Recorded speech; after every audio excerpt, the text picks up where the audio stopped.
اے اللہ اس مدد کو میرے لیے خیر کا ذریعہ بنا۔ اے اللہ جو خواب میں نے اور ایبک نے دیکھا اس کو سچ کر دکھا، اور اس سچے خواب کو میری نسلوں کے لیے سچا بنا۔ اس کے بعد محمود نے اپنے آنسو صاف کیے۔ ایبک کہنے لگا، میں نے دیکھا کہ مصلی پر سجدے کی جگہ آنسوؤں سے تر تھی، اور ایک ایک لمحہ، ایک ایک ساتھ، ایک ایک گھڑی کی تاخیر اب ہم سے برداشت نہیں ہو رہی تھی۔ محمود نے فوراً لشکر میں موجود مزدور منگوائے، اپنے وزیر اعظم کو اٹھوایا جو کہ نیند میں تھا، محمود کا غلام ایاز اور مزید 2 خاص غلام اور مزدور کھدائی کر رہے تھے۔ محمود کا بس نہیں چل رہا تھا کہ ایک پل میں کھدائی مکمل ہو، حالانکہ مزدور بہت تیزی سے کھدائی کر رہے تھے اور مٹی ہٹا رہے تھے، لیکن اس کے باوجود محمود خود مٹی ہٹانے میں شامل ہو گیا۔ وزیر اعظم نے التجا بھی کی، لیکن محمود نے سختی سے منع کر دیا۔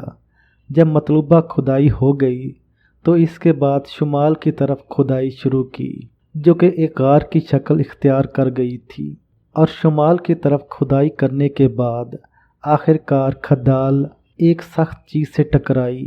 محمود کی آنکھوں میں چمک پیدا ہوئی اور زبان سے الحمدللہ نکلا، اور تھوڑی ہی دیر میں ایک دم مٹی نیچے گری اور دروازے کا ایک حصہ بالکل واضح ہو گیا، دروازہ بھی نظر آ گیا اور تحریر بھی۔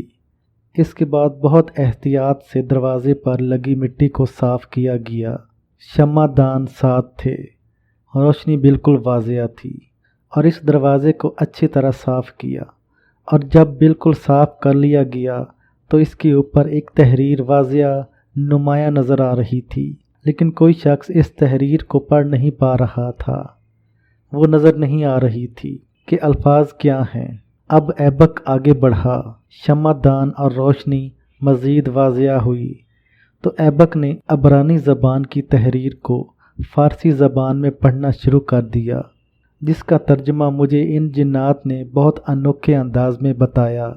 قارئین، آپ سوچ نہیں سکتے وہ جن کیا تھا، معلومات کا خزانہ، بلا کا علم اور قدرت کے انوکھے مظاہر اور مناظر اس کے سینے میں کیا دفن تھے، اور کیا حیرت انگیز اس کی دل کی دنیا آباد تھی، کیا سوچوں کا سمندر تھا۔ اس کا دل وسیع اور گہرا، ایسا کہ انسان گمان اور خیال میں بھی نہ پہنچ سکے۔ جن نے ایبک کی پڑھی تحریر پڑھنے سے پہلے ٹھنڈی سانس لی، اور ٹھنڈی سانس لے کر آنکھیں بند کر کے خاموش ہو گیا، جیسے کسی چیز میں کھو گیا۔ تھوڑی دیر سناٹا رہا۔ اس سناٹے کو توڑنے کے لیے میرے دوست جن نے اس کو بازو سے ہلایا اور کہا، خیریت تو ہے، کہاں کھو گئے؟ اتنا دلچسپ چشمدید واقعہ بتا رہے ہیں اور آپ اتنی دیر میں کہاں کھو گئے؟ تو کہنے لگا کہ اصل بات یہ ہے کہ میں چاہ رہا ہوں کہ وہ تحریر میں آپ کو سناؤں جس تحریر کو میں پڑھا، لیکن مجھے سمجھ نہیں آ رہی۔ اگر میں اس تحریر کو ویسے ہی پڑھتا ہوں، آپ اس کو نہ سمجھ سکیں گے نہ پھر کہیں سمجھا سکیں گے، لہٰذا میں اس تحریر کو آپ ہی کی زبان میں بتاتا ہوں۔ اس تحریر میں لکھا ہوا تھا، ابتدا اس کریم آقا کے نام سے جس کی کرسی بہت وسیع ہے، آسمانوں اور زمینوں کا رب ہے۔ اس کا اقتدار زمین و آسمان پر اتنا وسیع ہے کہ کوئی شخص اس کی وسعت کو پا نہیں سکتا۔ ساری دنیا کے خزانے اس کی نظروں میں ہیں، نہ کبھی پوشیدہ ہیں نہ کبھی اوجل ہیں۔ وہ علیم بھی ہے، خبیر بھی ہے، ہر کائنات کے ذرے ذرے کا نظارہ کر رہا ہے۔ ہر چیز اس کی وسعت نظر میں ہے، اور ہر چیز اس کی کمال طاقت میں ہے۔ وہ بہت طاقتور ہے، اقتدار رکھتا ہے، بہت قوت والا ہے، طاقت رکھتا ہے۔ وہ بہت سچا ہے، جو کہتا ہے سو ہو جاتا ہے۔ اس کی وسعت، اس کی معلومات اسی کے علم میں ہے، اس کے ہاتھوں میں بھی ہے۔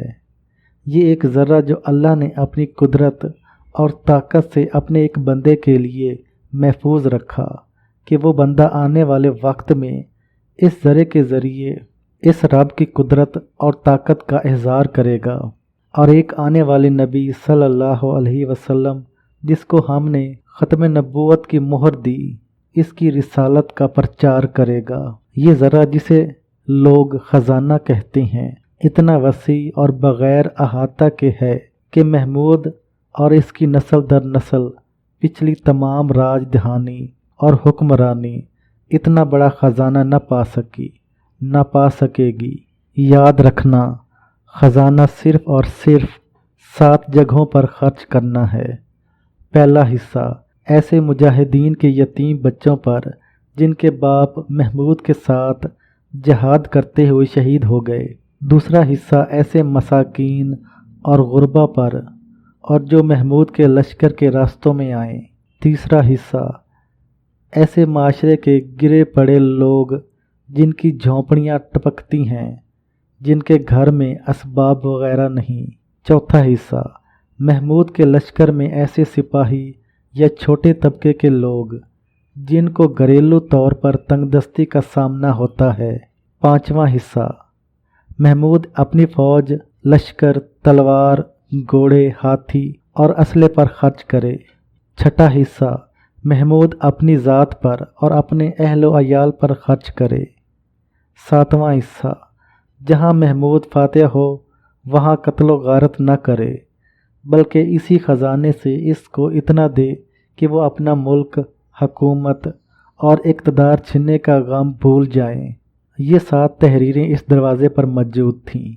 پھر اس دروازے پر اندر جانے کی پوری ترتیب لکھی ہوئی تھی کہ کس طرح اس دروازے کے اندر جانا ہے۔ ایبک سب کچھ پڑھ کر محمود اور اس کے ساتھ ایاز اور دوسرا غلام مرزا اور وزیر اعظم اور ایک صاحب اور بھی تھے، ان سب کو پڑھ کر سنا رہا تھا۔ پھر آخر کار ایبک نے کہا کہ میری تمام تحریر ختم ہو گئی ہے۔ اب آخر میں لکھا ہے کہ ہم نے محمود کو کچھ لفظ بتائے ہیں جو کہ آخری نبی صلی اللہ علیہ وسلم کی وحی کا بول ہیں۔ اور ایبک نے محمود کی طرف نظر اٹھائی اور نظر اٹھا کر دیکھا تو اس نے محمود کے ہونٹوں کو ہلتا ہوا پایا، اور محمود مسلسل پڑھ رہا تھا، وسع کرسی السماوات والارض۔ آخر کار محمود نے اس کو پڑھتے پڑھتے بہت وقت لگایا، دروازہ نہیں کھل رہا تھا۔ بس محمود کے اندر وجدان کی کیفیت طاری ہو گئی۔ شاید وجدان کی کیفیت ہی مطلوب تھی، چاہے وہ ایک لمحہ، ایک دن، چند ہفتوں، چند مہینوں میں تھی۔ وہ وجدان کی کیفیت تھی کہ اچانک ایسی آواز آئی جیسے کہ پہاڑ سے پتھر گرنے کی آواز ہو۔ یکدم سب سہم گئے۔ اوپر دیکھا، اوپر تو مٹی کا تودا تھا۔ پھر محسوس کیا کہ آہستہ آہستہ وہ دروازہ خود بخود کھل رہا، اور دروازے کے کھلتے ہی حیرت کی انتہا اس بات کی ہوئی کہ شمع دان کی کوئی ضرورت نہیں۔ اندر شمع دان سے زیادہ روشنی اور اندر شمع دان سے زیادہ چمک اور طاقت ہے۔ بادشاہ نے سب سے پہلے ایبک کو آگے جانے کا اشارہ کیا۔ ایبک آگے گیا۔ جو ہی اس نے پہلا قدم رکھا، روشنی اور بڑھ گئی۔ ہر چیز ذرہ ذرہ واضح نظر آ رہا تھا۔ حالانکہ ایک رات، دوسرا غار، تیسرا غار کے اندر ایک پوشیدہ تہہ خانہ، لیکن روشنی ایسی تھی جیسے 14ویں رات کے چاند کی روشنی اس کے سامنے ماند پڑ جائے۔ سب اندر داخل ہوئے۔ محمود کے ہاتھ میں مسلح اور نماز تھی جو اس نے خود اپنے ہاتھ میں تھامے ہوئے تھے۔ غلاموں نے اصرار کیا لیکن محمود نے انہیں نہ دیا۔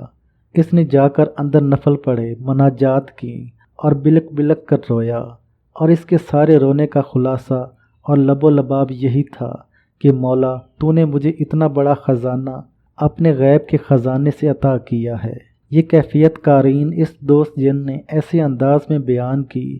میں بھی رو رہا تھا، وہ خود بھی رو رہا تھا، اور میرے ساتھ بیٹھے دوسرے تمام جنات رو رہے تھے، حتیٰ کہ روتے روتے ہماری ہچکیاں اور سسکیاں بند گئیں، اور ہمارا رونا اتنا زیادہ بڑھ گیا کہ ہم کچھ دیر تک تو بات آگے ہی نہ بڑھا سکے۔ وہ کیفیات شاید میں بیان نہ کر سکوں۔ دراصل اس دوست جن نے اپنی کیفیات اور حالات کو اس انداز سے بیان کیا کہ سننے والا میں تھا اور میرے دوست جنات تھے، لیکن وہ کیفیت کچھ ایسی تھی کہ ہم جہاں حیران بھی تھے وہاں اللہ کی اس مدد کو اور محمود غزنوی کی اللہ کی بار بار مدد ملنے کے شکرانے پر یہ تمام ملی جلی کیفیات تھیں جو شاید میں بیان نہ کر سکوں۔ اس پر ہم تمام رو رہے تھے اور روتے روتے ہماری کیفیات اور ہماری ہچکیاں بہت تسلسل سے بند گئی تھیں۔ دوست جن نے اپنا واقعہ آگے بڑھاتے ہوئے، اپنے آنسو پہنچتے ہوئے، ہچکیوں کو سنبھالتے ہوئے اپنا بیان جاری کیا اور بولا کہ بہت دیر مناجات اور رونے کے بعد بادشاہ نے اپنا مسلح سمیٹا اور چاروں طرف نظر دوڑائی۔ خزانہ ہی خزانہ تھا، دولت ہی دولت تھی، ایک دولت کا انوکھا انبار، ایک کونے میں سونے کا ڈھیر، دوسرے کونے میں چاندی کا ڈھیر، تیسرے کونے میں ہیرے کا ڈھیر، چوتھے کونے میں یاقوت کا ڈھیر، پھر درمیان میں زمرد، سچا عقیق، نایاب موتی، مروارید اور سچے موتی اور عجیب و غریب قسم کی انوکھی چیزیں جس میں مشک، عنبر، لاجورد، یاقوت احمر، یاقوت اخر اور کچھ ایسے قیمتی موتی تھے جو ہماری سمجھ میں نہ آئے۔ بادشاہ نے فوراً جوہری کو بلانے کا حکم دیا۔ جوہری کو بلایا گیا اور حکم یہ تھا کہ اس کو کہو جس حالت میں ہے اسی حالت میں پہنچے۔ جوہری اسی حالت میں پہنچا۔ جوہری خزانہ کو دیکھ کر ہکا بکا رہ گیا۔ اس کی آنکھیں پھٹی کی پھٹی رہ گئیں۔ اس کی حیرت کی انتہا نہ رہی کہ اتنا بڑا خزانہ اس کا باپ دادا جوہری تھا اور اس کا باپ دادا محمود غزنوی، اس کے والد، اس کے دادا، اس کے پردادا، نسل در نسل یہ لوگ جوہری تھے اور جواہرات کو سمیٹتے ہوئے آ رہے تھے۔ میں حیران ہوں اور میری حیرت اور زیادہ حیرت ہے۔ وہ حیران ہوا، اس کی حیرت اور بڑھ گئی۔ اس کی حیرت میں کیفیات حیرت انگیز تھیں۔ وہ ایک ایک چیز کو اٹھا کر دیکھ رہا تھا اور ایک لفظ بار بار کہہ رہا تھا کہ میں حیران ہوں، اور میری حیرت اور زیادہ حیران ہے کہ آج تک اتنا بڑا خزانہ اور خزانے میں ایک ایسی چیز بھی نہیں کہ جو چیز کم قیمت ہو، گھٹیا ہو، ناقص ہو، یا اس کا ایک کونا تو قیمتی ہو دوسرا کونا مجروح ہو۔ وہ بار بار پھٹی پھٹی آنکھوں سے اس خزانے کو دیکھ رہا تھا۔ اچانک اس کی چیخ نکلی۔ بادشاہ حیران ہوا، پوچھا کیا ہوا، اور وہ ایک طرف لپکا اور اس نے ایک ڈھیر ایسا دیکھا جیسے گندم کا ڈھیر ہو، اور کہا بادشاہ سلامت، یہ دنیا کا وہ قیمتی لال ہے جو اگر کوئی ایک بھی کسی بادشاہ کی نگری میں ہو تو وہ دنیا کا امیر ترین آخری بادشاہ سمجھا جاتا ہے اور سب سے بڑا تاجدار سمجھا جاتا ہے۔ یہ قیمتی لال ایک نہیں، اتنا بڑا ڈھیر کہ جیسے آسمان سے اس ڈھیر کی بارش ہوئی ہو، اور اتنی بڑی بارش کہ ایک اس